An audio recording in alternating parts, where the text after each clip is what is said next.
overall, though, the economic viability of it? Well, look, Hillary Clinton clearly thinks that the basic problem with the American economy is that rich people make too much money and keep too much money, and because of that, poor people don't have enough. I think that zero-sum game approach is not a very smart way to run the economy, and is not even the way that her husband ran the economy. You know, the economy wasn't bad. It was actually pretty darn good in the 90s. It was good in the 1980s, and it was an entirely different philosophy. It was a philosophy to inspire companies to invest and start new businesses. So she's starting with a situation now where the U.S. corporate tax rate is uncompetitive. It is higher than virtually any of our trading partners, and that discourages businesses from not just operating here or bringing back profits here, but from reinvesting here. And that's what we've got to get at if we're actually going to create new jobs.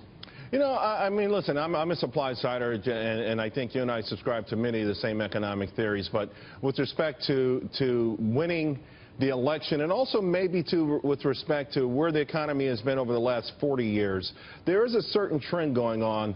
You mentioned Bill Clinton's economy. Unfortunately, George Bush's wasn't that great. In fact, it was very much closer to Barack Obama's than Ronald Reagan or Clinton. The argument people are making is that something has gone wrong, that capitalism no longer serves the purpose or provides the sort of windfalls that it used to, at least not for the majority of people.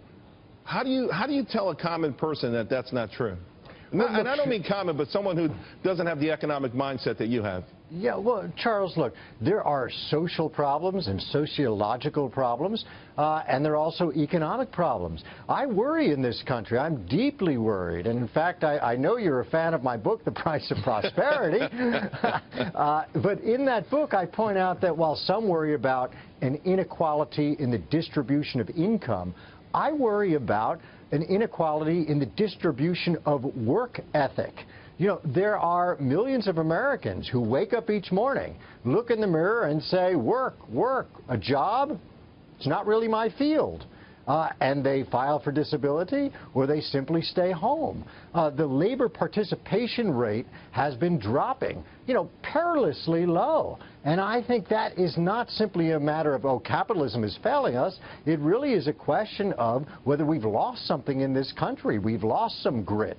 I think one thing we ought to be doing, and frankly neither candidate is doing this, I think we've got to be talking to young people and say, you know what, an after-school job in high school would be a good idea for you. Or a summer, forget about the enrichment course. You know, yeah. I'm all for higher education, but I don't think kids need to stay late at school in order to take an extra course in algebra. I'd rather them actually work at the supermarket and, you know, and stock the dairy shelves. They might learn more about work discipline, which will pay off in the long run for them. Todd, you know what, joining the military, doing volunteer work, or any of the stuff you're talking about, I think we need it desperately. In fact, I agree with you 100%. I think everyone needs to have some skin in the game.